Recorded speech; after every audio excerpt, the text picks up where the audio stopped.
G'day guys and gal. The Dark Angels were the greatest legion hands down. They had deep, rich lore. The Lion is a chef's kiss, and they were powerful as hell. Literally Horus's boogeyman, hence why he sent them across the galaxy and then sent the Night Lords to slow them down rather than attempting to ambush and kill them at the start of the heresy. However, for all their glory, victories, and power, they have a very dark secret. A secret that has actually made the modern day Dark Angels quite pathetic. That secret being the Fallen Angels, close to half of the Dark Angel Legion who betrayed the Lion. The interesting thing about the Fallen, as they are called, is that they are not necessarily traitor marines or have to have interesting chaos. Most of them are actually still kind of loyal to the Emperor and the ideals of the Imperium. However, with some convoluted lore, a bit of chaotic influence, and the Lion having bad social skills, the Dark Angel Legion was fractured, putting the Lion into a 10,000-year coma and destroying the Dark Angel's homeworld of Caliban. It's all very messy, but quite fun, and definitely worth the next 10 minutes or so of your life. Before we get started, yes, I've been missing for a week because YouTube banned me for a week.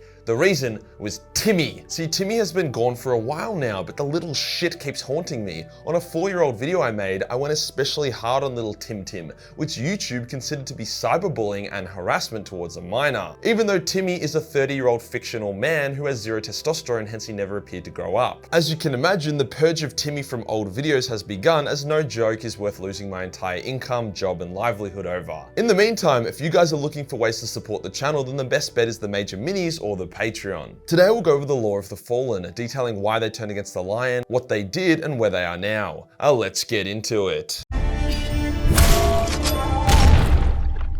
To uncover the truth of this loyalty fiesta, we gotta go back to the beginning, back to Caliban, which is the only planet that could compete in deadliness level to Catachan. Caliban was a beautiful and lush world, verdant forests, clear skies, and demonic beasts that would massacre the populace. See, Caliban had been cum-blasted by warp energy in the past, which mutated a decent amount of its fauna into semi-chaotic beasts. To combat literal genocide, the people of Caliban created the Knightly Orders, brave men and women who would ride out and hunt down the beasts, or at least protect villages. As they still maintained basic technology like firearms and low-level power armor, they were able to hold back the beasts but never really triumph. The reason why I'm mentioning this is because Caliban low-key being a chaos-corrupted world is important and is directly tied to the creation of the Fallen. After millennia of beasts and the knights more or less being stalemated, Primarch Lionel Johnson's capsule crash-landed into the forests of Caliban, forever altering the planet's destiny. Now, the Lion did eat a bit of shit with his landing site. He was deep in beast territory, so the dude literally grew up punching on with three-headed tigers that shot acid out of their dick holes. Eventually, he was recovered by the legendary knight Luther, who would also go on to become the founder of the Fallen. Luther adopted the Lion and taught him to be the knight he is today, first as a father, then as a brother. Together, they were unstoppable. They brought the Knightly Orders together and purged Caliban of the beasts. Luther was a legend in his own right, shining bright despite the shadow cast by the Lion. They were inseparable, and this trend continued even when the Emperor arrived and took the Lion into the Great Crusade. However, this is where shit went to shit. In one of the early campaigns, the Dark Angels took on a world that had secretly fallen to Slaanesh. As a part of their ruse, the sluts snuck a nuclear warhead onto the Lion's flagship, which Luther discovered. However, a deep repressed jealousy within Luther made him hesitate. If he left the ship, let the nuke go off and kill the Lion, then he would be the greatest of the Dark Angels. The Legion would be his, and the Lion's shadow would be forever gone. See, Luther was a 1 in a billion guy. Without the Lion, he still would have changed Caliban forever, likely achieving a great victory over the beasts and being forever known. But the Lion is a 1 in a sextillion to the power of my asshole kind of guy, so Luther felt like he had been robbed of his chance of glory. Zahariel, a Dark Angel librarian, also discovered the nuke at a similar time to when Luther changed his mind and decided to help get rid of it. The two Dark Angels ejected the nuke, saving the Lion and the Dark Angel High Command. Now, the Lion never knew exactly what happened. Neither Luther nor Zahariel told anyone about Luther's moment of spurginess. However, the Lion is known for his instincts, so while he does suck at dealing with people or picking up on social cues, his gut usually leads him on the right path. You know, except for that one time he got tricked into giving Perturabo super weapons that were then used to devastate loyalist forces, but yeah, nobody's perfect. So following his gut, the Lion banished Luther, Zahariel, and a number of other Astartes, both Terran and Calibanite, back to Caliban under under the pretense of training more Dark Angels for the Legion. This deeply upset Luther, and as time went on, despite many new Dark Angels being created and sent off to join the Legion, Luther became ever more resentful as less and less communication came from the fleet. Eventually, the name Luther stopped being spoken amongst the Dark Angels under the command of the Lion, and he was more or less forgotten. On Caliban, Luther did what he was ordered to with extreme effectiveness. The Dark Angels became one of the largest legions, however it wasn't sunshine and rainbows in paradise. Caliban's culture and forests were being torn down to make room for imperial settlements and mechanicus manufacturing. The very soul of the world was being cut down tree by tree. The Lion wasn't a super sentimental guy, so he didn't really give a fuck, but for Luther this was terrible. At a similar time, a rebellion from the disgruntled knightly orders of old, combined with a chaos demon at the heart of the world that was waking up, made shit real cooked. Luther fell into a deep depression as chaos began to infect his mind with doubt.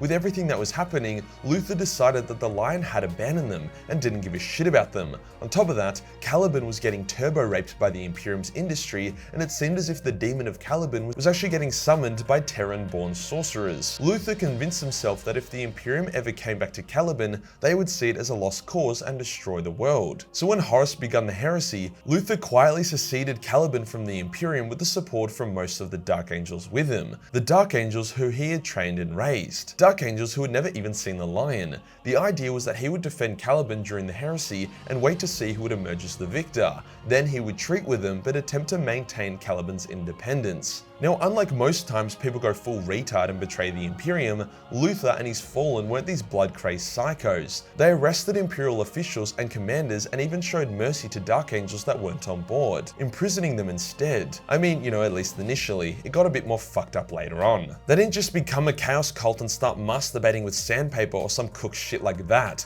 They also had pretty good justification.